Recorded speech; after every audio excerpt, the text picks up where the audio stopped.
সখী আয়। তখনই মিজানকে ধ্বনি শুনতে পেল।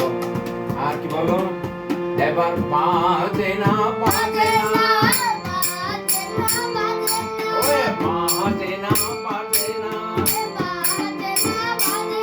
ও মহাপ্রভুর কৃপা ছাড়া, ও মহাপ্রভুর কৃপা ছাড়া